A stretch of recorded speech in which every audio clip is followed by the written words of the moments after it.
आज की इस वीडियो में कक्षा 12वीं के असाइनमेंट 6 का अर्थशास्त्र अर्थात इकोनॉमिक्स का पूरा सॉल्यूशन देखने वाले हैं।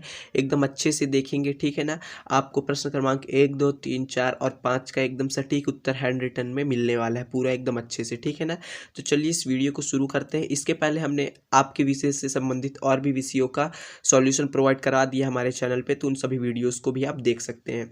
देखिए यहाँ पास प्रश्न क्रमांक 1 है, सरकारी बजट का अर्थ लिखिए, बजट के क्या उद्देश्य हैं। ठीक है ना, ये 4 नंबर के लिए आया है। तो चलिए इसको देख लेते हैं कि आपको 4 नंबर के हिसाब से कैसे लिखना है, सरकारी बजट का अर्थ और बजट से क्या उद्देश्य है। तो यहाँ देखिए आप लोग देख सकते हैं, पहले आपको इतना लिखना है, ठीक है ना। बजट का आशय भारत में केंद्र सरकार के वार्षिक वित्तीय विवरण को संगठित बजट कहा जाता है। यह पिछले वर्ष की वास्तविक प्राप्तियों तथा व्ययों का वर्तमान वर्ष के संशोधित अनुमानों का और आगामी वर्ष के बजट अनुमानों का विवरण प्रस्तुत करता है। फिर उसके बाद सरकारी बजट के उद्देश्य और सरकारी बजट के प्रमुख उद्देश्य निम्नलिखित है, वही चीज़, ठीक है। तो आपका पहला और दूसरा उद्देश्य आपके सामने है, आप लोग देख सकते हैं। आर्थिक विकास हो जाएगा पहला उद्देश्य, और दूसरा हो जाएगा आर्थिक संसाधनों का न्यायोचित आवंटन, ठीक है। ये 2 उद्देश्य हो गए। फिर आपको तीसरा उद्देश्य में यहाँ पास लिखना है, देख सकते हैं तीसरा और चौथा उद्देश्य आपके साथ सामने है, ठीक है। तीसरा हो जाएगा आर्थिक स्थायित्व और चौथा हो जाएगा रोजगारों के अवसरों में वृद्धि, ठीक है। क्योंकि 4 नंबर का है तो हमने आपको 4 उद्देश्य बता दिया है, ठीक है। ये चौथा उद्देश्य भी हो गया। अब चलते हैं यहाँ पास प्रश्न क्रमांक 2 की ओर। प्रश्न क्रमांक 2 देखिए आपसे बोल रहा है, बजट निर्माण की प्रक्रिया की व्याख्या कीजिए। आपको बजट निर्माण की जो प्रक्रिया होती है उसका पूरा व्याख्या करना है, ये 4 अंक के लिए है। तो चलिए देख लेते हैं बजट निर्माण की व्याख्या आपको कैसे करना है। तो यहाँ पास आपको दिख गया होगा प्रश्न क्रमांक 2 का उत्तर, आप हेडिंग डालेंगे, भारत में बजट बनाने की प्रक्रिया निम्न है। सबसे पहला आ जाएगा यहाँ पास बजट की तैयारी, ठीक है। पहला हेडिंग हो जाएगा बजट की तैयारी, दूसरा हेडिंग हो जाएगा बजट पेश करना, ठीक है ना, दूसरा हो जाएगा बजट पेश करना। उसके बाद आपको यहाँ पास तीसरा जो प्रक्रिया है वो है सामान्य बहस, ठीक है ना, और फिर चौथा हो जाएगा मतदान। आप लोग स्क्रीनशॉट ले लीजिए। फिर उसके बाद यहाँ पास 5वां आ जाएगा, आप लोग देख सकते हैं विनियोग विधेयक, ठीक है ना। ध्यान रखिएगा, ये वृद्धि के बाद से आपको ये यहाँ लिखना है, ठीक है, वृद्धि करने के प्रस्तावों पर। ये हो जाएगा 5 प्रक्रिया, ठीक है। 4 नंबर का था तो हमने आपको ये 5 नंबर का लगभग बता दिया है, 5 प्रक्रिया, ठीक है ना। यहाँ पास आपको बोला रहा प्रक्रिया की व्याख्या कीजिए, तो 5 पॉइंटों की व्याख्या कर दी है। फिर तीसरा है, देखिए यहाँ पास घाटे का बजट क्या है, घाटे के बजट के प्रकार लिखिए। तो इसका सॉल्यूशन एकदम अच्छे से देखेंगे, ये भी आपका 4 नंबर के लिए, ठीक है। तो चलिए देख लेते हैं। आप लोग चैनल को जरूर सब्सक्राइब कर लीजिएगा ताकि हम आपकी और भी मदद कर पाएँ। तो यहाँ से देखिए आपका प्रश्न क्रमांक 3 चालू होता है। यहाँ पास देखिए, घाटे के बजट से आशय उस स्थिति से है जब सरकार बजट व्यय का सरकारी बजट प्राप्तियों से अधिक होता है। आप लोग ऐसे ही लिख लीजिएगा। तो फर्स्ट पैराग्राफ का स्क्रीनशॉट ले लीजिए। उसके बाद आपको देखिए सेकंड पैराग्राफ का इतना स्क्रीनशॉट ले लेना है, ठीक है ना। इस प्रकार सरकारी खाते में बचत नहीं होती, और ये आप पूरा लिख लीजिएगा, ठीक है। फिर ये राजस्व घाटा बराबर कुल राजस्व व्यय माइनस कुल राजस्व प्राप्तियां, ये सूत्र हो जाएगा राजस्व घाटा का, ठीक है। फिर यहाँ पास दूसरा पॉइंट आ जाएगा, देखिए राजकोषीय घाटा, ठीक है। तो राजकोषीय घाटा के बारे में आप लिखिएगा, एक यहाँ पास उदाहरण लिख दीजिएगा, फिर इसका भी आप सूत्र लिखेंगे जो कि हो जाएगा राजकोषीय घाटा बराबर कुल व्यय माइनस राजस्व प्राप्ति या उधार, ठीक है ना। यहाँ पास आप लोग लिख लीजिएगा। फिर उसके बाद देखिए आ जाता है तीसरा पॉइंट, ये है प्राथमिक घाटा, ठीक है ना। प्राथमिक घाटा के अंतर्गत आपको इतना पूरा लिख लेना है। तो यहाँ से आपका प्रश्न क्रमांक 3 का उत्तर भी समाप्त होता है। अब चलते हैं प्रश्न क्रमांक 4 की ओर। प्रश्न क्रमांक यहाँ पास देखिए 4 आपसे बोल रहा है, संतुलित बजट और असंतुलित बजट में अंतर स्पष्ट कीजिए। आपको स्पष्ट करना है, ठीक है ना। तो यहाँ पास 4 अंक के लिए है, एकदम अच्छे से इसको थोड़ा लंबा लिखेंगे। चलिए आपको दिखा देते हैं, संतुलित बजट और असंतुलित बजट में अंतर आपको पूरा समझा देते हैं।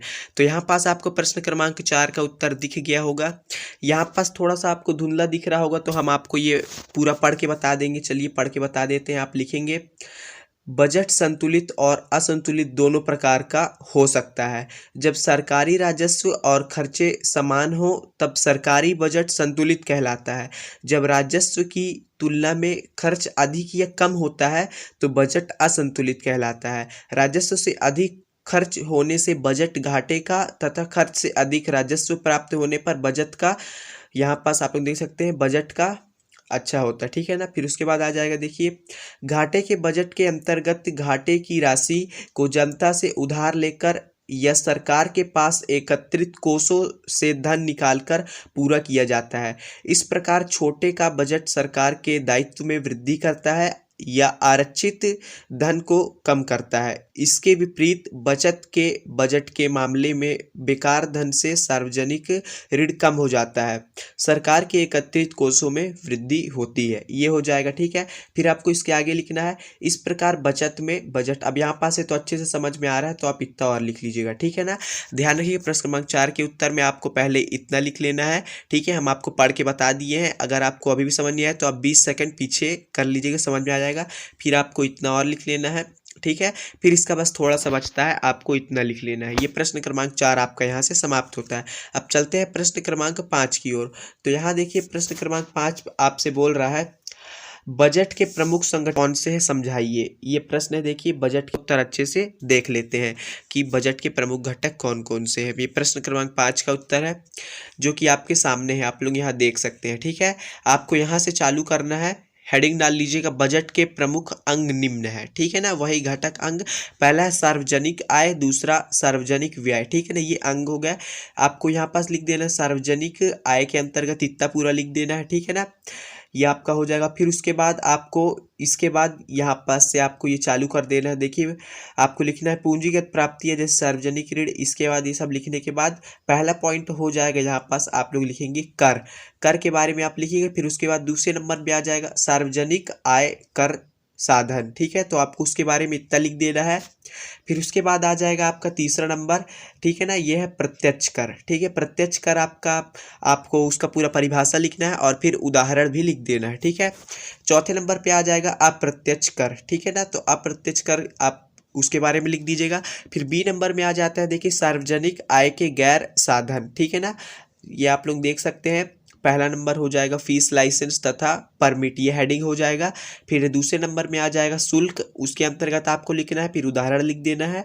फिर आपका देखिए उसके आगे और आ जाएगा, ठीक है ना, सार्वजनिक व्यय, ठीक है। फिर उसके बाद आप लिखेंगे विकासात्मक व्यय, ये बहुत बड़ा होगा, ठीक है। फिर उसके बाद आ जाएगा आपका गैर विकासात्मक व्यय, ठीक है। फिर उसके बाद आपका ये प्रश्न क्रमांक 5 समाप्त होता है। कुल मिला के कहाँ से आपको चालू करना है प्रश्न क्रमांक 5 का उत्तर, ये हम आपको बता देते हैं। देखिए यहाँ से स्टार्ट करना है, पहले आप लिखेंगे बजट के प्रमुख अंग निम्न है, सार्वजनिक आय और सार्वजनिक व्यय, ठीक है। फिर इसके अंतर्गत जितने भी पॉइंट आते हैं उनको देखिए, पहले सार्वजनिक आय, उसके बाद आपको इतना लिखना है उसके अंतर्गत, फिर आपको उस सार्वजनिक आय के अंतर्गत ये सब जो आते हैं आपको इतना लिख लेना है, ठीक है ना, कर और सार्वजनिक आय कर साधन। फिर आपको उसके बाद प्रत्यक्ष कर और अप्रत्यक्ष कर भी इसके अंतर्गत ही आएगा, ठीक है ना। तो आप प्रत्यक्ष कर के बारे में लिख दीजिए, उसके बाद अप्रत्यक्ष कर के बारे में लिख दीजिए। फिर देखिए जो दूसरा था सार्वजनिक आय के गैर साधन, ठीक है ना, तो उसके अंतर्गत ये सभी आ जाएंगे, फीस, लाइसेंस तथा परमिट। दूसरा हो जाएगा शुल्क, फिर यहाँ तीसरा हो जाएगा सार्वजनिक व्यय, और फिर यहाँ पास चौथा हो जाएगा विकासात्मक व्यय, और यहाँ पास फिर देखिए आपका गैर विकासात्मक व्यय चालू हो जाएगा, फिर पूरा समाप्त हो जाएगा प्रश्न क्रमांक 5। तो इस वीडियो के बारे में आपको क्या कहना है आप कमेंट सेक्शन में बता सकते हैं। वीडियो पसंद आई होगी तो लाइक कर दीजिएगा, चैनल को सब्सक्राइब कर दीजिएगा। धन्यवाद।